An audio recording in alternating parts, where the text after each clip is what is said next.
Historia. Los costos de la Segunda Guerra Mundial.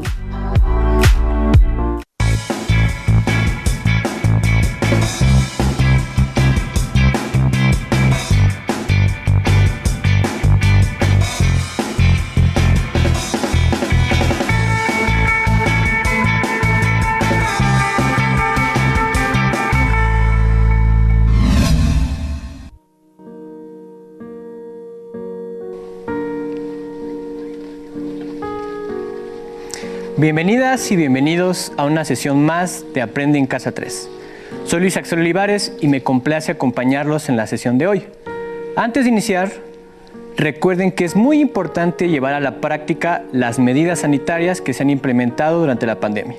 Lavarse continuamente las manos, por lo menos 20 segundos, usar correctamente el cubrebocas, es decir, sobre la nariz y la boca, mantener la sana distancia, procurar no tocarse el rostro y realizar el estornudo de etiqueta. El propósito que guiará esta sesión consiste en explicar las consecuencias políticas, económicas y sociales y culturales de la Segunda Guerra Mundial, la guerra más brutal que ha sufrido el mundo. Recuerden que para realizar anotaciones solo necesitan lápiz o bolígrafo, cuaderno y su libro de texto para profundizar y ampliar sus conocimientos acerca del tema. ¿Están listas y listos? ¡Comencemos!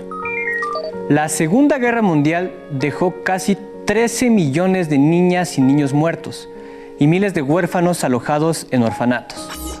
La periodista bielorrusa Svetlana Alexievich, Premio Nobel de Literatura, se dio a la tarea de recoger estos testimonios y publicó Últimos Testigos, los niños de la Segunda Guerra Mundial. Leamos un par de experiencias. El primero es de Taisa Nazventikova. Tenía 7 años. El 9 de mayo nos despertamos por la mañana muy temprano, porque alguien empezó a gritar muy fuerte. Estaba amaneciendo. Mamá se fue a ver qué pasaba. Volvió corriendo desconcertada. La victoria, ¿de verdad es la victoria? Era algo insólito. La guerra había acabado. Una guerra tan larga. Unos lloraban, otros reían, otros chillaban. Lloraban los que habían perdido a los suyos, pero se alegraban porque había llegado la victoria. La gente reunió toda la comida que nos quedaba en uno de los apartamentos. Unos llevaron un puñado de cereales, otros unas cuantas patatas. A otro le quedaba un poco de remolacha. Nunca olvidaré aquel día, aquella mañana. Incluso la tarde de aquel día fue diferente. Durante la guerra, por alguna razón, todos hablaban en voz baja. Me parecía que susurraban. Pero de pronto, a nuestro alrededor, todo el mundo se puso a hablar en voz alta. Los niños no nos apartábamos de los mayores, nos daban cosas de comer, nos acariciaban, nos animaban a salir a la calle. Venga, salid, que hoy estamos de fiesta. Y luego nos volvían a llamar a casa. Nunca nos habían abrazado y besado tanto como aquel día. Yo tuve mucha suerte. Mi padre volvió de la guerra. Me trajo unos juguetes muy bonitos. Eran juguetes alemanes. Yo no lograba entender cómo era posible que los juguetes alemanes fueran tan bonitos.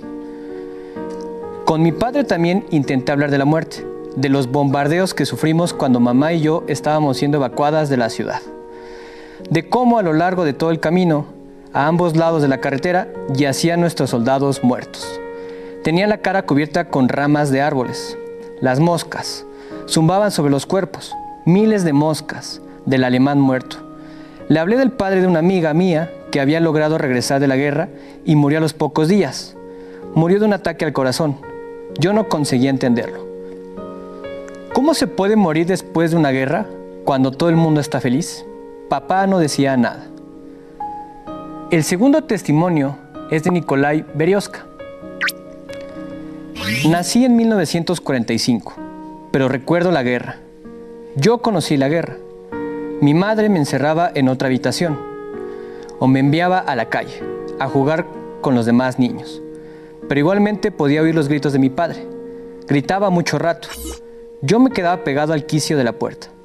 Mi padre se sujetaba a la pierna lisiada con las 2 manos, la mecía, o se contorsionaba en el suelo y se la golpeaba con los 2 puños. La guerra, la guerra. Cuando el olor mitigaba, mi padre me abrazaba y yo le tocaba la pierna. ¿Te duele la guerra?, le preguntaba. La guerra ya había acabado, pero mi padre murió por culpa de la guerra, murió por las heridas. La Segunda Guerra Mundial tuvo un enorme costo en vidas humanas, dolor, sufrimiento, así como una enorme destrucción de ciudades, aldeas, campos agrícolas, caminos y comunicaciones que devastaron las economías de los países que participaron en ella. La pérdida de vidas humanas es difícil de calcular, pues además de los soldados caídos en los frentes de batalla, en los bombardeos aéreos y en las ejecuciones por motivos raciales, hay que incluir los millones de civiles que murieron por hambre, desnutrición, enfermedades y la violencia de la guerra. Por esta razón, se estima que murieron entre 35 y 60 millones de personas, la mayor catástrofe producida por una guerra en la historia de la humanidad. 6 millones fueron judíos, quienes murieron víctimas del Holocausto. A esta tragedia habría que añadir los millones de soldados y civiles que quedaron mutilados e incapacitados física o mentalmente de manera permanente por los efectos de guerra. Los países aliados más afectados fueron los de Europa Oriental. La URSS tuvo 18 millones de muertos, el 10% de su población, de los cuales 7 millones fueron civiles. Polonia perdió 5.8 millones, el 20% de sus habitantes. Yugoslavia sufrió 1.5 millones de muertes, equivalente al 10% de su población. Gran Bretaña y Estados Unidos de América, que no fueron invadidos, tuvieron 375.000 y 298.000 pérdidas respectivamente. China, que participó del lado de los aliados contra el Imperio japonés, tuvo más de 1.3 millones de soldados muertos, sin poder estimarse los millones de civiles que murieron por hambruna y enfermedades derivadas de ese conflicto. Por su parte, los países del eje que más muertes sufrieron fueron Alemania, con 4.2 millones, y Japón, con casi 2 millones. Italia tuvo 390.000 muertes, mientras que Hungría y Rumania se acercaron cada una al medio millón. Los costos económicos derivados de la Segunda Guerra Mundial también fueron enormes. Aunque es difícil de cuantificar el costo económico total, se estima que fue mayor a $1 billón de esa época. La industria y la agricultura de los países de Europa Occidental, ocupados por el ejército nazi, tuvieron que producir para satisfacer las necesidades de guerra de las fuerzas ocupantes. Los países de Europa Oriental fueron explotados aún más. Millones de hombres y mujeres de los países ocupados fueron obligados a trabajar en fábricas y granjas alemanas. La resistencia popular que se organizó en los países ocupados provocó una brutal represión germana, sobre todo en Polonia y Yugoslavia. Eso ocasionó escasez de alimentos, hambrunas, enfermedades y un gran sufrimiento de la población civil. Adicionalmente, hubo una gran destrucción física ocasionada por las toneladas de explosivos arrojados desde los aires por los ejércitos de uno y otro bando. En Gran Bretaña, 1/3 de las casas fueron destruidas por los bombardeos de la aviación nazi. En Francia, Bélgica y Holanda, el 20% de sus zonas habitacionales quedaron vacías. Los sistemas de transporte sufrieron también un gran daño. Al finalizar la guerra, la economía de Europa Occidental estaba paralizada, mientras que en Europa del Este la situación era peor, pues muchas poblaciones fueron arrasadas. Polonia quedó devastada, pues 1/3 de sus edificios fueron destruidos, junto con el 60% de sus escuelas y 1/3 de su agricultura. Alemania sufrió una destrucción todavía mayor. Casi la mitad de sus ciudades más grandes quedaron en ruinas. Por ejemplo, en Düsseldorf, 93% de las viviendas quedaron inhabitables. Es decir, solo 7 de cada 100 familias tenían dónde vivir. Todo esto provocó que millones de personas se quedaran sin hogar. 50 millones de individuos fueron expulsados de sus hogares y, al final de la guerra, 25 millones de desplazados se encontraron en situación de refugiados. Los caminos de Europa se llenaron por los ríos de desplazados que, al terminar la guerra, regresaban a sus países de origen o emigraban en busca de sobrevivir. Esto propició que se produjera la mayor ola migratoria conocida hasta el momento. En China, en los territorios ocupados por Japón, se vivió una situación semejante a la de Europa del Este. Allí, las difíciles condiciones de vida de la gente, debido a la sobrepoblación, el atraso económico y las guerras internas, que llevaban décadas, se agravaron con la ocupación japonesa. Ocurrieron hambrunas, epidemias y revueltas llevando a millones de personas a emigrar para salvarse de los bombardeos y la explotación de las tropas japonesas. Filipinas, ocupada también por Japón por 3 años, sufrió la destrucción provocada por la guerra entre esta nación y los Estados Unidos de América. Japón fue también uno de los países que sufrió una mayor devastación. El 40% de las 66 ciudades japonesas más grandes fue destruido, además de la terrible tragedia humana que produjo el estallido de bombas nucleares en Hiroshima y Nagasaki en agosto de 1945. En Hiroshima se calcula que entre 50 y 100,000 personas murieron el día de la explosión. Además, el estallido generó una ola de calor de más de 4,000 grados centígrados en un radio de aproximadamente 4.5 kilómetros. El calor provocó incendios los siguientes días, mismos que terminaron por devastar la ciudad. En Nagasaki, el número de muertos se estima en las 50,000 personas. En ambas ciudades, la población que sobrevivió murió después a causa de la radiación, que se calcula que hasta 10 años después, las tasas por diversos tipos de cáncer continuaban al alza. Los supervivientes de este terror, que fue la guerra, ya fuesen de las naciones victoriosas o vencedoras, tendrían que luchar largos meses para reconstruir sus casas, sus naciones y sus vidas. ¿Cuáles consideran que fueron las mayores dificultades que pasaron los habitantes de Varsovia, Londres o Hiroshima para sobrevivir? ¿Creen que fueron diferentes a las de otras personas en otros países? Sobre los costos humanos, veamos y escuchemos el siguiente video. El 22 de julio de 1942, los nazis comenzaron a deportar a Treblinka a más de 300,000 judíos, y por lo que ahora sabemos, eso significaba sufrimiento y muerte. Ante esta terrible realidad, muchos judíos decidimos luchar, enfrentar a los nazis y no rendirnos fácilmente. Para lograrlo, se formaron 2 grupos, la Organización Combatiente Judía y la Organización Militar Judía. Necesitábamos armas y municiones. La resistencia polaca nos ayudó porque también querían expulsar a los nazis, e incluso algunos soldados alemanes que no compartían la ideología nazi desertaron y nos vendieron armas. Muchas de las armas que conseguíamos no estaban en buen estado, pero eso no nos detuvo. Así que empezamos a fabricar nuestras propias armas. Estábamos dispuestos a dar la batalla para evitar que nos siguieran asesinando. Aunque la incertidumbre era una constante, hasta ahora los peores rumores habían resultado ciertos. Por eso, cuando a finales de 1942 la palabra reasentamiento volvió a circular en el gueto, ya no lo dudamos. Los alemanes estaban decididos a exterminar al pueblo judío. En el gueto ya solo quedábamos unas 60,000 personas. ¿Para qué necesitaban llevarse a más judíos sino para matarnos? Por eso, la palabra resistencia comenzó a tomar forma, especialmente entre los más jóvenes.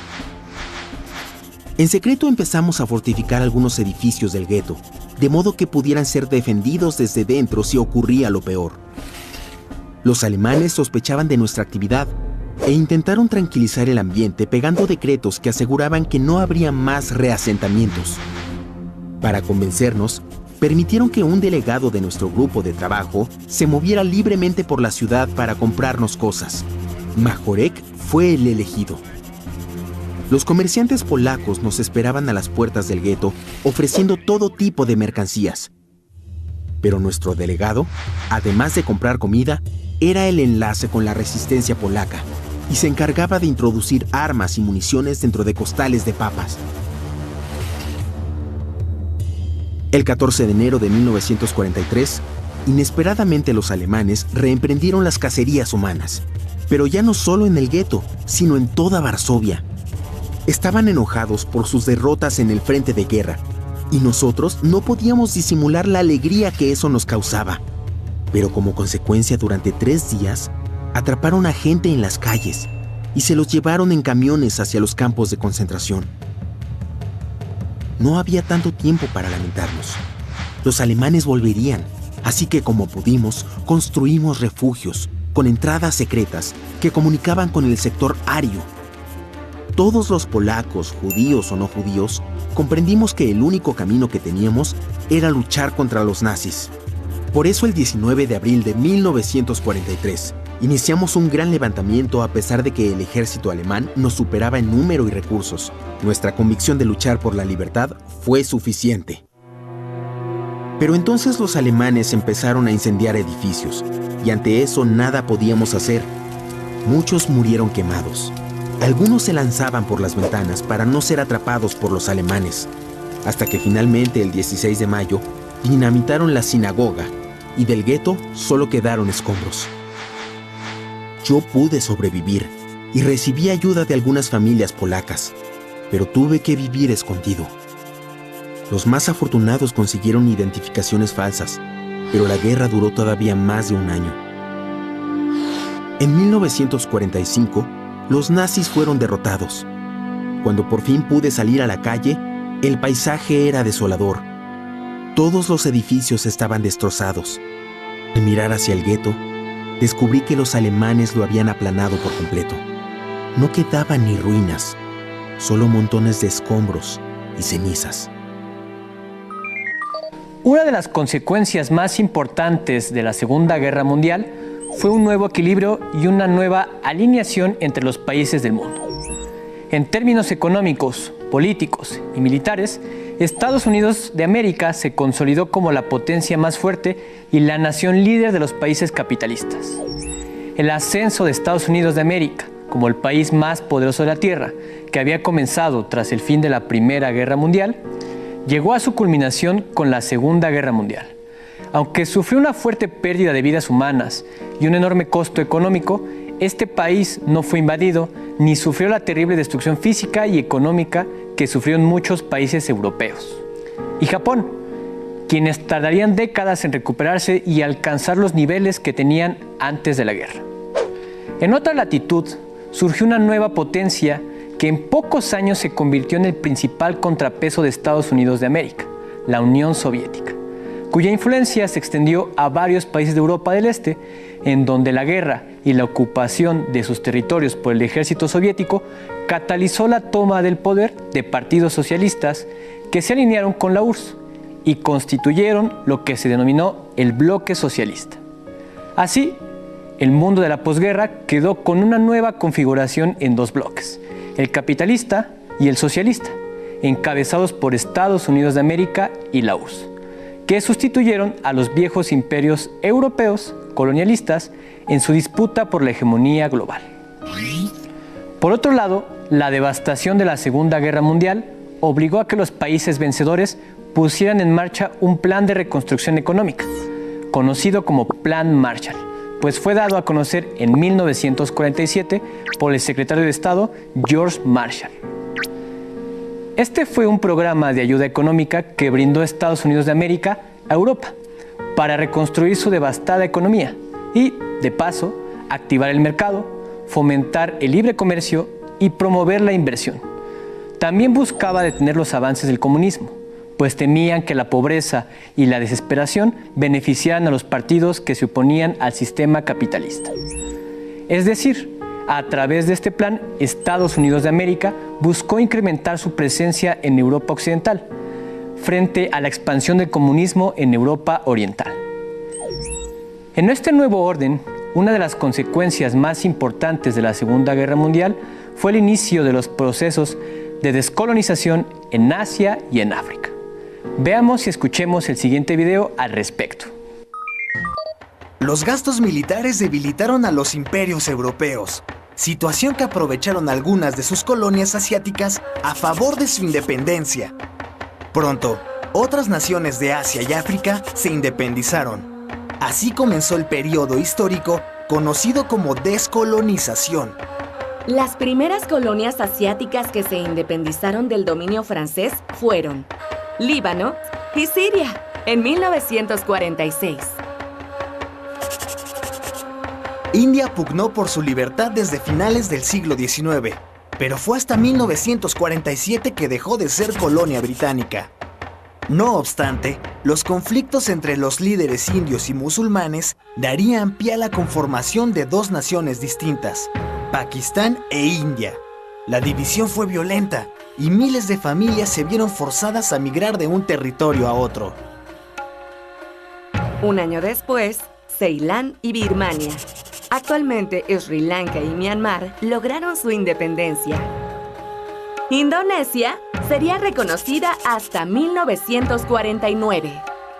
La Indochina francesa tuvo que resistir los embates del ejército galo y logró liberarse hacia 1954. En un acuerdo pacífico, el territorio se dividió en 4 países distintos: Laos, Camboya y Vietnam, que fue separado en norte y sur. Malasia, tras 9 años de enfrentamientos con Gran Bretaña, logró su independencia en 1957. Mientras tanto, en África, algunas colonias británicas alcanzaron su independencia de forma pacífica, como Sudán en 1956 y Costa de Oro, actualmente Ghana, en 1957. Varias naciones se independizaron de forma pacífica entre 1960 y 1962, pero en algunos casos la dominación continuó y provocó que varios países se levantaran en armas. Ese fue el caso de Argelia, que tras 8 años de guerra contra Francia, obtuvo su independencia en 1962. Aunque le había negado su independencia desde 1954, Francia negoció en secreto la autonomía de Túnez y Marruecos, que se independizaron en 1956. Kenia también atravesó por un conflicto armado para liberarse del dominio británico. Otro caso fue el del Congo belga, que negoció su independencia en 1960. El mapa de África se modificó por completo tras el proceso de descolonización. En paralelo, se creó un nuevo organismo internacional que sustituyó a la Sociedad de las Naciones, que había sido incapaz de evitar la guerra, dando nacimiento a la Organización de las Naciones Unidas el 24 de octubre de 1945. Con el fin de la Segunda Guerra Mundial, la cultura en el mundo occidental comenzó a cambiar.